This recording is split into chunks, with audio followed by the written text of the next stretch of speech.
FM news देख रहे हैं आप। मैं हूं आपके साथ प्रियंक वाजपेयी। बिहार चुनाव के पहले चरण से जुड़ी कवरेज लगातार जारी है। पल पल की अपडेट एफएम न्यूज आप तक यूं ही पहुंचा रहा है। बड़ी खबर हम आपको इस बीच बता रहे हैं। वीआईपी प्रमुख मुकेश सहनी ने वोट डाला है। परिवार के साथ मिलकर मुकेश सहनी वोट डालते हुए दिखे हैं। बिहार विधानसभा चुनाव 2025 के पहले चरण में मुकेश सहनी की वोट डालते हुए तस्वीर सामने आई। मुकेश सहनी वोट डालते हुए दिखे हैं और उनका कहना है कि जनता इस लोकतंत्र की असली मालिक है और जनता के हाथ में ही हर प्रत्याशी के भविष्य का फैसला है। बड़ी खबर हम आपको बता रहे हैं। मुकेश सहनी पहले चरण के दौरान वोट डालते हुए दिखे हैं। एक और बड़ी खबर हम आपको बता रहे हैं। बिहार चुनाव में सुबह 9 बजे तक 13.13% वोटिंग की खबरें हैं। अलग अलग विधानसभा क्षेत्रों का वोट प्रतिशत हम आपको बता रहे हैं। खगड़िया में सुबह 9 बजे तक 14.15% वोटिंग हुई है। गोपालगंज की अगर बात की जाए सुबह 9 बजे तक का जो इनपुट है 13.97% वोटिंग की खबरें हैं। दरभंगा में सुबह 9 बजे तक 12.48% वोटिंग हुई है। नालंदा में अगर नालंदा की बात की जाए तो सुबह 9 बजे तक 12.45% वोटिंग हुई है। पटना में सुबह 9 बजे तक 11.22% वोटिंग अब तक हुई है। बक्सर की अगर बात की जाए तो 13.28% वोटिंग। बेगूसराय में 14.60% वोटिंग। भोजपुर में 13.11% वोटिंग। मधेपुरा की अगर बात की जाए तो 13.74% वोटिंग की खबर है। मुंगेर की अगर बात करें तो 13.37% वोटिंग की खबरें हैं। तो अलग अलग जिलों में वोट प्रतिशत कितना हुआ है अब तक वो हमने आपको बताया। शुरुआती दौर में एक अच्छा वोट प्रतिशत है ये, और बिहार की जनता इस बार विकास के लिए सुबह से ही वोट कर रही है। तमाम मेहमान हमारे साथ जुड़े हुए हैं बतौर राजनीतिक विश्लेषक, जो कि बिहार की सियासी नब्ज पर गहरी पकड़ रखते हैं और प्रचार के पहले दिन से नजर बनाए हुए हैं। हमारे साथ अजय जी हैं, वरिष्ठ पत्रकार, अमित तिवारी जी हैं, आलोक पांडे जी हैं, तमाम वरिष्ठ सियासी जानकार हमारे साथ जुड़े हैं। शुरुआत में अमित जी से करूंगा। वोट प्रतिशत जो शुरुआती है वो बेहतर है। जनता वहां उतरकर सुबह से ही, तड़के सुबह से ही वोट डालने के लिए, बदलाव के लिए, विकास की बयार के लिए वोट कर रही है।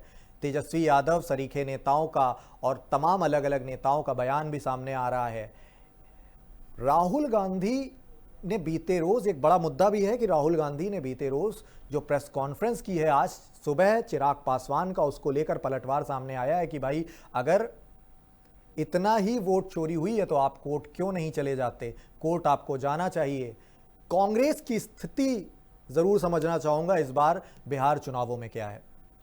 देखिए प्रियंक, कांग्रेस की अगर हम पूरी स्थिति को समझें तो कहीं ना कहीं पूरे बिहार को अगर आप आकलन करें तो बीते 20 सालों में कांग्रेस जिस तरह से एक जो सहारा मिला है, डूबती नैया को जो सहारा कहते हैं, कि लालू यादव जी अगर बिहार में, मैं खासकर बिहार की बात कर रहा हूँ, बिहार में अगर कांग्रेस को साथ ना लेके चलें तो कांग्रेस की एक भी सीट नहीं आएगी। ये मैं बहुत दावे से कह रहा हूँ।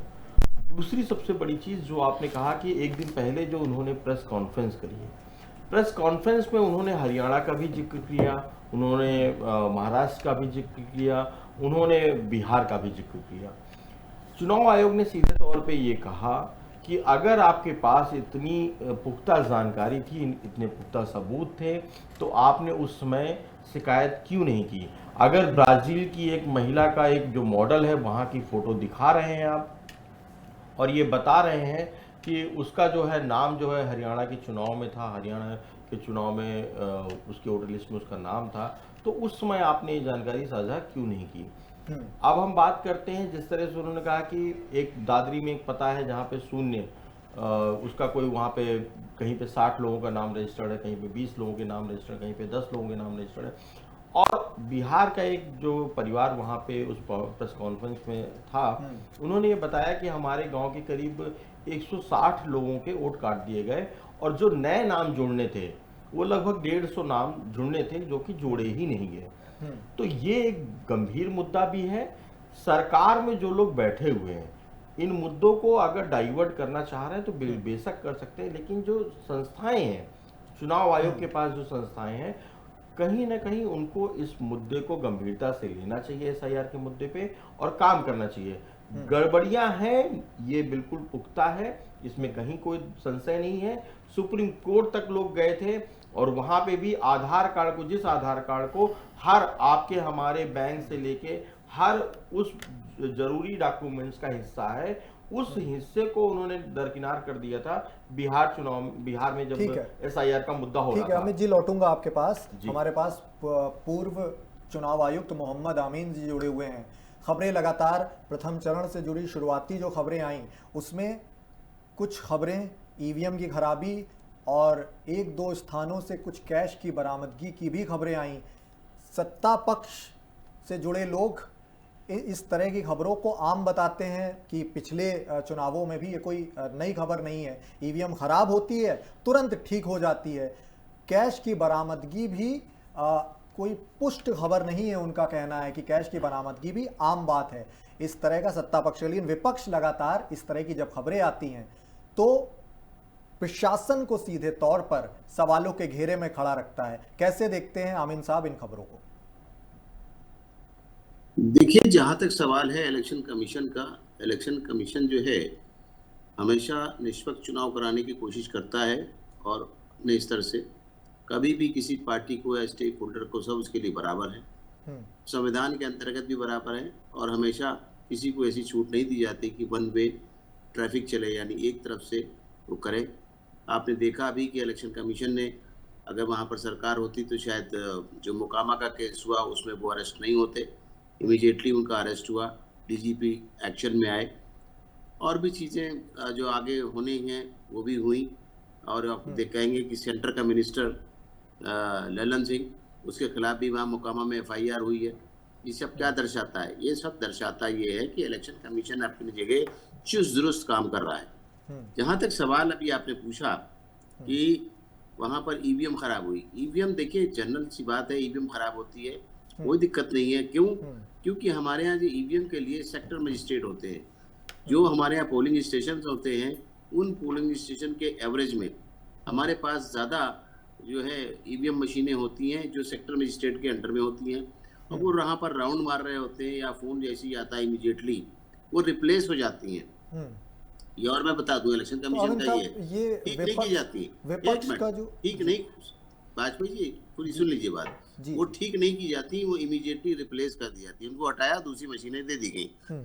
और एक चीज और बताते, इसके लिए हमारे जो न मतदान अधिकारी है या वहाँ मतदान करने वाले हैं, किसी को परेशान होने की इसी जरूरत नहीं है कि जितनी देर वहाँ पर मतदान रुकता है किसी कारणों से वो वहाँ पर नोट कर लिया जाता है और शाम के टाइम में उतना मतदान का टाइम बढ़ा दिया जाता है।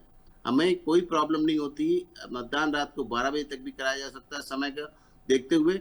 लेकिन आपने आज देखा कि कुछ जगह कैश भी मिला है, कैश भी नहीं, बहुत चीजें मिलती हैं। आपने देखा होगा सिस्टम में जैसे जैसे सुधार को करने की कोशिश की गई। हमारा पहले एक आईएएस ऑफिसर होते हैं, वो वहाँ पर कलेक्टर से सीनियर होते हैं, वो जनरल ऑब्जर्वर होते हैं। उसके बाद पुलिस का ऑब्जर्वर होता है, वो आईपीएस अफसर होता है, आईजी रैंक का, वो उस स्टेट के नहीं होते, सब बाहर के स्टेट से होते हैं, कैडर के। उसके बाद आप देखेंगे हमारा रेवेन्यू का होता है, जिसको पैसे वैसे पकड़ने की बात कर रहे हैं आप, वो रेवेन्यू के ऑफिसर्स होते हैं जो वहाँ पर होते हैं, आईआरएस ऑफिसर, और ऑब्जर्वर होते हैं वो भी। उसके बाद आप देखेंगे कि समय की बातें देखते हुए, नजाकत को देखते हुए, जब डॉक्टर एस वाई कुरैशी थे तो उन्होंने पीआईबी के यानी प्रेस इंफॉर्मेशन ऑफिसर जो होते हैं गवर्नमेंट ऑफ इंडिया के, उनको भी एक एक सीट पे लगाया जाता है, जो कि एक एक पोस्टर, एक एक बैनर, सबकी कॉस्टिंग करते हैं। और माफ कीजिएगा, मैं रोक रहा हूँ आपको। कुछ प्रतिनिधि जहां पर ईवीएम खराब हुई मौके पर मौजूद थे, वो कह रहे थे कि बैकअप प्लान नहीं तैयार है, इसलिए एक लंबे वक्त तक, एक लंबी समय अवधि तक चुनाव बाधित होता है, बैकअप प्लान में देरी हो गई। उनका ये आरोप है तमाम प्रतिनिधियों का मौके पर मौजूद। नहीं, वो आरोप लगाए, अच्छी बात है, लेकिन हमारे यहाँ जो प्रिसाइडिंग अफसर है वो अपनी डायरी के अंदर नोट कर लेता है कि इतने बजे मतदान रुका और उतना ही समय वोटर्स को दिया जाता है शाम को। और आप देखिए बड़ा चुस्त मतदान कराने के लिए हमारे इस बार जो है इलेक्शन कमीशन ने 400 IAS वहां पर लगाए हैं, IRS ऑफिसर्स लगाए हैं 115। अब आप देखेंगे कि ये जो चीजें हैं ये दर्शाती हैं कि इलेक्शन को फूल प्रूफ बनाया जाए, पूरी कोशिश की जाए। इसमें हम चाहते हैं कि वहाँ की जनता के भी सहयोग हो, वहाँ जो पार्टी में लड़ रहे स्टेक होल्डर्स हैं उनका भी जिम्मेदारी बनती है कि वो भी इलेक्शन कमीशन का साथ दें। अगर कहीं पर कोई कमी है तो इसको पॉइंट आउट करें। और हमें 24 घंटे इलेक्शन कमीशन ऑफ इंडिया का स्टेट के जो हमारे ऑफिस है वो खुले हुए हैं, उनकी लाइनें खुली हुई हैं। और भारत और जो हमारा जो दिल्ली का केंद्रीय हमारा चुनाव आयोग है वहाँ भी हमारा कंट्रोल रूम है, वहाँ पर भी वो फैक्स कर सकते हैं, मेल कर सकते हैं, फ़ोन कर सकते हैं, हर चीज़ रिकॉर्डेड है। तो कहीं पर भी किसी की परेशानी की कोई आवश्यकता नहीं है। आप देखिए आज जो मतदान हो रहा है उसमें 121 विधानसभा का हो रहा है, जिसमें 1314 प्रत्याशी हैं, जिसके अंदर जो हमारे वोटर भाग ले रहे हैं 3 करोड़ 75 लाख बिहार के अंदर ले रहे हैं। आप देखिए सुबह से ही कुछ जगहों पर वैसे तो 8 बजे होता है, लेकिन सुरक्षा कारणों के कारण आपने देखा कि मुंगेर की जो 3 सीटें हैं उसमें 7 बजे से लेकर शाम 5 बजे तक चुनाव होगा, जल्दी शुरू होगा और जल्दी खत्म होगा।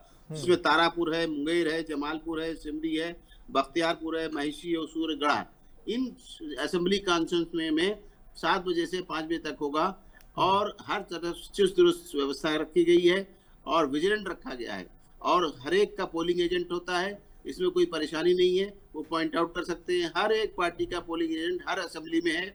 और इसी तरीके से आपने देखा जो भी SIR हुआ उसमें भी हमारे BLO के साथ में BLA थे हर पार्टी के। तो ये कहना गलत है, सपोर्ट करना चाहिए इलेक्शन कमीशन को, ज्यादा से ज्यादा मतदान करना चाहिए।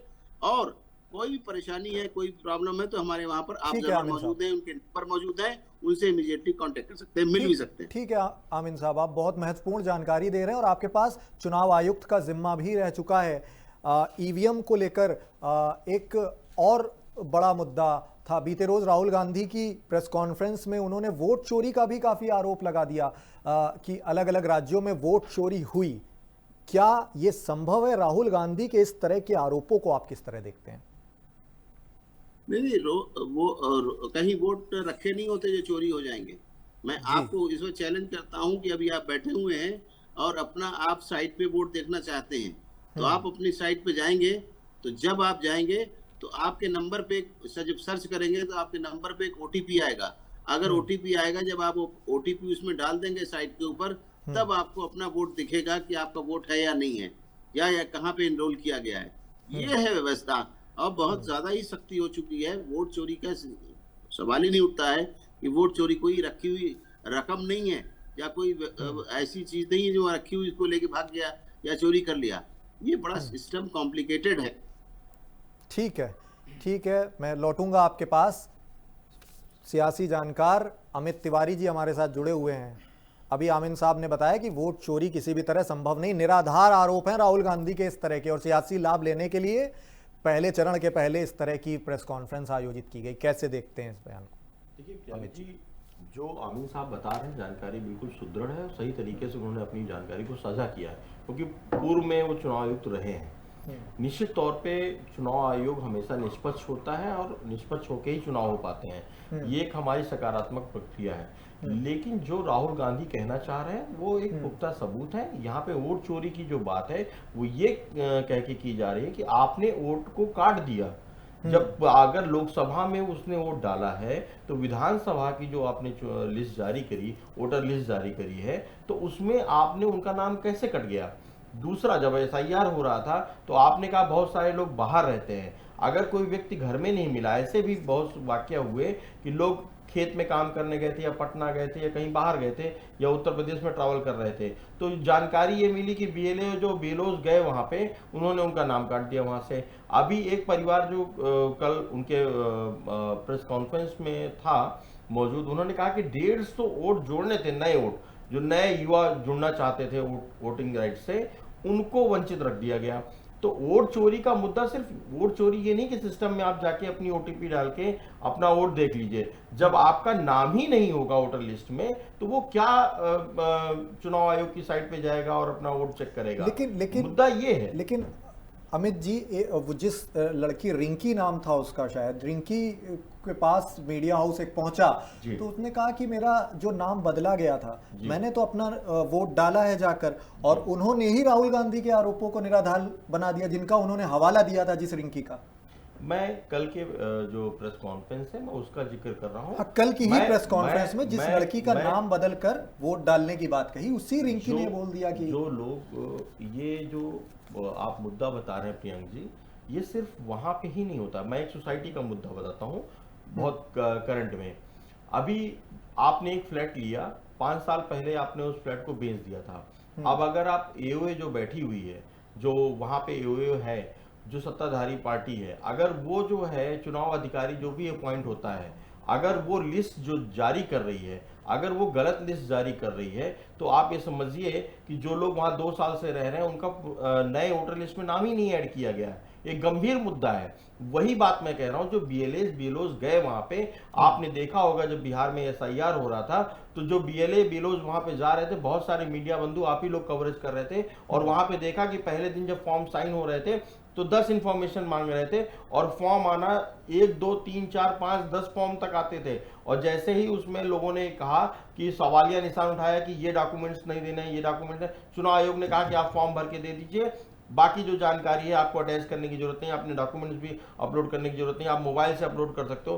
क्या सबके पास मोबाइल था बिहार में? क्या सब लोग इतने पढ़े लिखे लोग हैं कि अपने मोबाइल से अपने डॉक्यूमेंट्स को अटैच कर पाए? अगर बीएलओज वहां पे गए और वहां पे फॉर्म जो आ रहे थे, फॉर्म में बहुत सारे फॉर्म ऐसे थे जिनमें डॉक्यूमेंट्स किसी तरीके से साक्ष्य लगाए ही नहीं गए और फॉर्म जमा होते गए। पहले एक जो 10-15 दिन जो एसआईआर की कार्रवाई चल रही थी, आपने देखा होगा प्रियंक, जो फॉर्म आ रहे थे, जो बीएलओ लोग जा रहे थे, तो दिन दिन भर में 10-10 15-15 डॉक्यूमेंट्स लेके आ रहे थे, क्योंकि साक्ष्यों के आधार पे उन फॉर्म को जमा करना था, ये पाबंदी थी। उसके बाद चुनाव आयोग ने कहा कि आप फॉर्म भर दीजिए और जमा कर दीजिए। आप उसके बाद देखिए 100% तक एसआईआर पहुंचने लगा। आखिर ऐसा क्यों हुआ? पहले जो नियम कानूनों में जो सख्ती बढ़ती गई वो लगातार चलनी चाहिए थी। सुप्रीम कोर्ट का जो इंटरवेंशन हुआ उसमें आधार कार्ड को क्यों ऐड किया गया बाद में? पहले ही चुनाव आयोग को कर लेना चाहिए था। अगर गड़बड़ियां नहीं थी तो चुनाव आयोग लगातार अपनी चीजों को सफाई क्यों दे रहा था? अगर गड़बड़ियां नहीं थी तो चुनाव आयोग क्यों बार बार चीजों को बदल रहा था? सीधे जो तौर पे जो पहले दिन नियम कानून आपने बनाए, उन्हीं नियम कानून के तहत एसआईआर को कंटिन्यू करना चाहिए था। आपने नियम कानून क्यों बदले during the course of action? ठीक है अमित जी। अजय जी हमारे साथ जुड़े हैं, वरिष्ठ पत्रकार हैं। 2 तथ्यों पर आप जवाब दीजिए। एक तो आमिन साहब का, पूर्व चुनाव आयुक्त हैं, उन्होंने कहा कि देखिए इस तरह के आरोप जो हैं राहुल गांधी के बिल्कुल निराधार हैं, लेकिन अमित जी ये कहते हैं कि कुछ उनके ऐसे आरोप हैं जिन पर ध्यान देना चाहिए कि वहां पर इस तरह के अलग अलग जगह वोट चोरी की कोशिशें हो सकती हैं, संभव हो सकती है, उस पर जांच करना चाहूंगा। वोट चोरी की मैं बात नहीं कर रहा हूं, मैं ये कह रहा हूं कि अगर किसी का नाम ही लिस्ट में नहीं है, काट दिया गया है, वोट चोरी से ही जुड़ा वो वोट चोरी का मुद्दा नहीं हो सकता है, वो जांच का विषय है। वोट चोरी का मतलब जो आमीन साहब कह रहे थे, बिल्कुल सही कह रहे हैं कि अगर आपका वोट चोरी लिस्ट में आ गया है, उसके बाद अगर नाम गायब हुआ है तो वो वोट चोरी की श्रेणी में आता है। मैं उसको वोट चोरी नहीं मानता हूं, मैं उसको ये कहता हूं कहीं ना कहीं गड़बड़ियां हुई हैं, अनियमितताएं हुई हैं, जो अनियमितताएं नहीं होनी चाहिए थी। अगर वो अनियमितता हुई, बीएलओज वहां गए और वहां पे कोई व्यक्ति अपने रोजगार की वजह से बाहर था, नाम कटने का हवाला देकर ही तो राहुल गांधी वोट चोरी की बात कर रहे हैं। नहीं, वोट चोरी को मैं सिरे से नकारता हूं। वोट चोरी जैसी कोई चीज नहीं। तो आपके दो मत आपके बयान में नजर आ रहे हैं। आप कह रहे हैं कि वोट चोरी संभव नहीं, आप ऐसा कह रहे हैं, और वो कह रहे हैं कि नाम में स्थानांतरण हो सकता है। अनियमितताओं की बात कर रहा हूं, जो वहां पे लोकल लेवल पे बीएलओज गए और जब वहां पे लोग उपलब्ध नहीं रहे प्रियंक जी, तो उनका नाम काट दिया गया, और जिन नामों को जोड़ना चाहिए था लिस्ट से, उन नामों को जोड़ा नहीं गया। ये मुद्दा था। अब उसको राजनीतिक दल या राजनीतिक पार्टी या बड़े नेता कैसे दिखाते हैं, कैसे उसको प्रेजेंट कर रहे हैं, ये उनका अपना एक तरीका है। ठीक है अजय जी, कैसे देखते हैं अमित जी के इस वक्तव्य? देखिए अमित जी जो कह रहे हैं, एक तो वोट चोरी वाली, तो वास्तव में वोट चोरी अब संभव नहीं है, मगर ये है कि मतदाता सूची में या वोट, उसमें आम पब्लिक या नेता लोग थोड़ी बहुत अपने हिसाब से गड़बड़ियाँ करवा लेते हैं। अब आपको बता दें कि जहाँ तक मोहम्मद आमिन साहब का सवाल है, हम उनको आपको बता रहे हैं इलेक्शन कमिश्नर के रूप में पहले ऐसे चुनाव आयुक्त रहे जिनके ऊपर कोई आरोप नहीं लगा था। मेरे सामने की बात है, आपको बतला रहे हैं। हम लोगों ने एक न्यूज़ डाली थी जिसमें डाला था कि ये जो मशीन है उसमें गड़बड़ी हुई। डायरेक्ट उनका फ़ोन आया, एब्जॉर्बर ने बात कराई, बोले आप वेरीफाई कर लीजिए। और उन्होंने कहा, हमारे कैमरामैन उनसे भी कहा कि आप जा करके वहाँ देखिए, ना जा पाए तो हम अपने एब्जॉर्बर आए, वो ले गए उस जगह और बाकायदे सब दिखाया गया। तो हम लोगों उन्होंने सिर्फ इतना कहा कि वेरीफाई कर लो आमिन साहब।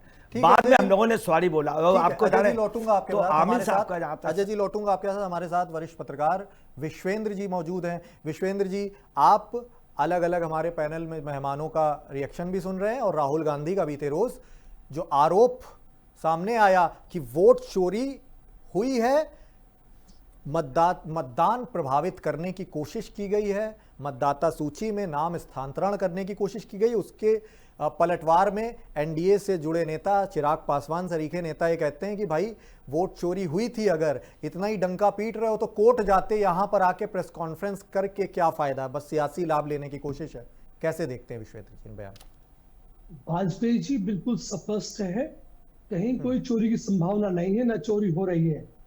जब कोई काम करता है किसी भी देश में या अपने देश में या कोई घर में परिवार में, तो काम करते समय कुछ त्रुटियों की संभावना होती है, जिसको चुनाव आयोग ने बड़े तरीके से लिया, वो भी संभावनाएं खत्म की है। तो वोट चोरी की संभावना नहीं है। दूसरे उनके जो आरोप है राहुल गांधी जी के, वो दूसरे आधार पर है, उसको देखा जा सकता है और चुनाव आयोग उसका जवाब दे सकता है, लेकिन उसकी भी संभावनाएं नहीं है। उसको नकारात्मक तरीके से लिया जा रहा है, देश को भ्रमित करने की कोशिश की जा रही है। जो हालात है इस समय, आज इंटरनेट का जमाना है, आज हमारे आपके एक वोट सामने दिखती है और हर वोट की वैल्यू है। जिस प्रकार से ऐसे काम करने वाले की वैल्यू है। चुनाव आयोग बहुत सही तरीके से काम कर रहा है और हमारे साथ बैठे पैनलिस्ट मोहम्मद अमीन जी वास्तविक जिस समय काम करते थे उस समय ये थे पद पर, उस समय भी देश में एक रिकॉर्ड बना था और आज भी रिकॉर्ड बना है ज्ञानेश जी के समय। तो चुनाव में वोट चोरी की संभावना नहीं है और जो आरोप लगाए जा रहे हैं वो निराधार है, ऐसा हमें लगता है, क्योंकि कई आधार है। ठीक है, ठीक है, आप अपना व्यक्तिगत आकलन दे रहे हैं और इस पर जब पूरे चुनाव प्रचार के दौरान राहुल गांधी की बहुत कम सक्रियता और उस बीच अचानक से ये प्रेस कॉन्फ्रेंस पहले चरण के एक दिन पहले और इतना बड़ा आरोप लगा देना, क्या सिर्फ सियासी लाभ लेने की कोशिश है? सर, वाजपेयी में संसद भवन कवर करता हूं और राहुल गांधी को संसद भवन में मिलता भी हूं और सत्ता विपक्ष दोनों से मिलता हूं। ये विषय एसआईआर का, वोट का संबंध का लगभग 8 महीने से पहले चल रहा है देश में, उससे पहला। इस बीच में उन्होंने बहुत सारी कॉन्फ्रेंस करने का प्रयास किया, की भी है। क्या कुछ मिल पाया? क्या उन्होंने प्लानिंग के तहत नहीं किया एक दिन पहले देश को मैसेज कुछ और देने के लिए? तो ये योजनाबद्ध है।